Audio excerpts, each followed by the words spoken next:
Hello, everyone. Today from Rwanda, why human trafficking remains a peace security threat for EAC.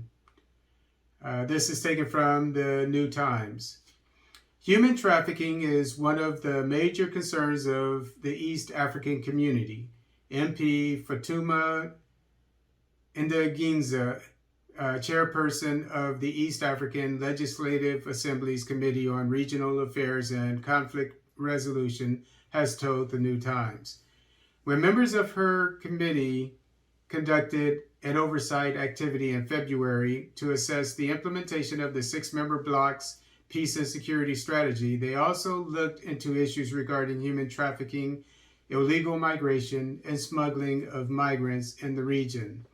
They observed that over the past decade, the unlawful act of transporting or coercing people in order to benefit from their work or service, typically in the form of forced labor or sexual exploitation, quote, has become one of the most profitable activities of organized criminal groups worldwide, unquote. If no urgent measures are undertaken, lawmakers warned the problem is likely to exacerbate. Quote, human trafficking is one of the most profitable illegal activities of organized criminal groups worldwide and manipulates existing conflicts, humanitarian disasters, and associated vulnerabilities of the people in situations of conflict, Giza told the New Times. Quote, it remains a global concern and a threat to peace and security in the EAC. Enhancing measures to combat human trafficking, illegal migration, and smuggling migrants in the region is one of the 23 priority goals of the Regional Peace and Security Strategy, unquote. In November 2019, a rescued Rwandan victim recounted how a year earlier she was enticed by a trafficking agent in Kigali with promises of a whatever the Rwandan, I guess it's the Rwandan franc, 300,000 monthly salary at a supermarket in Kuwait, but was later sold into slavery. Nagan Giza said these girls who lacked proper employment papers were victims. I cut out some of this too because it was a long article. Were victims of a well-established human trafficking ring in EAC based in Kenya and, quote, operating under the guise of employment agencies, unquote. Official figures also indicate that victims of ages 18 to 30 years are more vulnerable, followed by those below 18 years, young people. Quote, human trafficking is a modern slavery where human beings, especially women and children, are traded for purposes of forced labor, forced marriage, sexual slavery, or commercial sexual exploitation or extraction of organs or tissues, and can occur within a country or transnationally. It is inhuman, injustice, and a crime, Gengiza said. Murangira said, quote, today human trafficking is transnational organized crime wherein the crime starts from one country and ends up in another country. It is a global phenomenon, unquote. It involves, he explained, recruitment, transportation, transfer, harboring or receipt of persons by means of threat or use of force or other forms of coercion, of abduction, of fraud, of deception, of abuse of power, or of a position of vulnerability, or of giving or receiving of payments or benefits to achieve the consent of a person having control of another person for the purpose of exploitation. As regards challenges law enforcement encounters in the protracted battle to end the crime, Murangira said the nature of crime itself presented a challenge. Being transnational organized crimes, he said, this involves more than one jurisdiction, and the more investigations require the involvement of more than one jurisdiction, the more the case presents a challenge which is based on relying on others' cooperation to investigate and prosecute the crime. This gives chance to the perpetrator to escape, he said, which makes sense because in the United States, I live in Northern California, and I grew up in Southern California in LA. A lot of uh, the human trafficking in this region is it comes from Mexico. A lot of illegal migration, as you I'm sure know, happens coming to the United States across the Mexican border, and a lot of the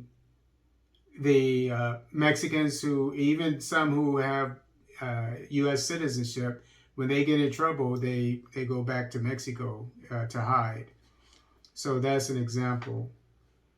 The last paragraph, quote, governments in the AAC region should commit to collaborate in fighting human trafficking as well as engage key stakeholders such as police, immigration, prosecutors, private sector, civil society, including youth and women organizations. Those are very important. We need, especially the aunts, the women who are the age of aunts, who have experience, to teach the younger women, teachers, media, and cross-border communities. This would deepen understanding of the complexity of the issue, enhance ownership, and build a more effective anti-trafficking strategy, Dangiza said. And I would add, it should be a part of the curriculum of the public school system in all of Africa. Anything dealing with migration, especially the dangerous migration across the Mediterranean Sea, places like that, or the women that get exploited when they go, to the Gulf states. I had a friend from Senegal. His cousin, many years ago, I was told he could get a job in, I think it was Kuwait, similar to the woman in this article. I think it was Kuwait. It might have been Saudi Arabia, but he went there and they took his passport from him and tried to treat him like a slave. And he came from a fairly prominent family. And so he called his family, they got him, brought him back, and he said, if you said anything nice about those people, he would fight you. And as far as exploitation of women in Mexico, I don't know if it still happens, but I used to be stationed in the U.S. Army on the border of Mexico, and it was so bad there.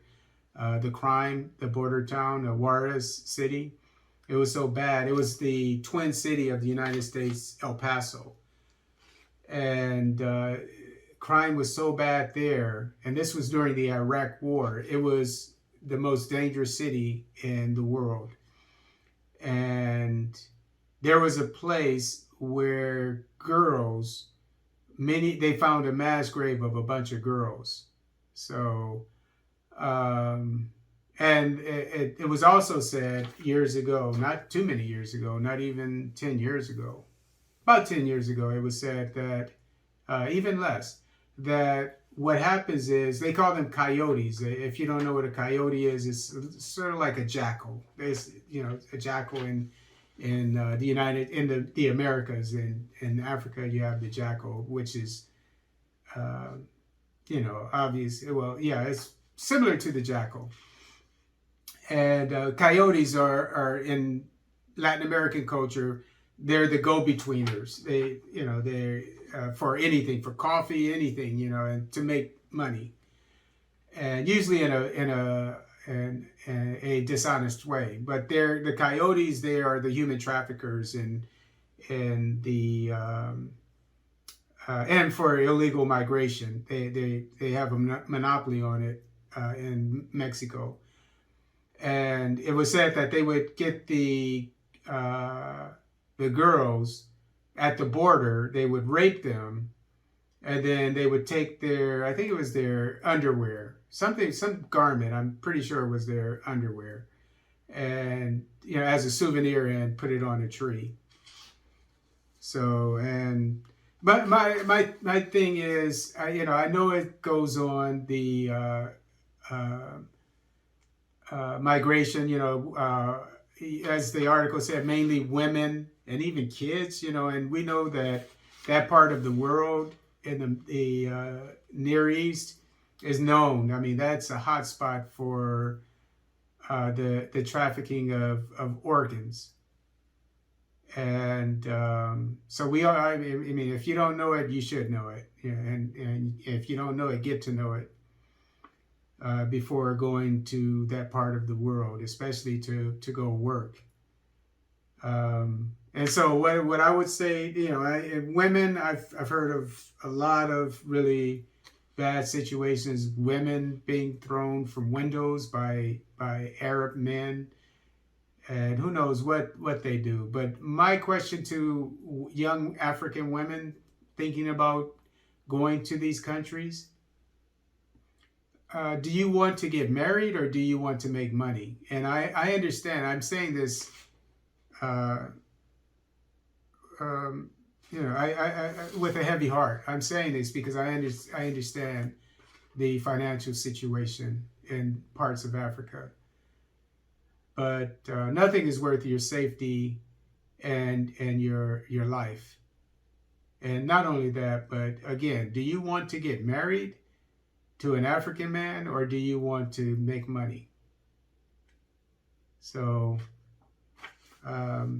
this is something we really need to take care of. And it's not going to stop until the economies of Africa get better.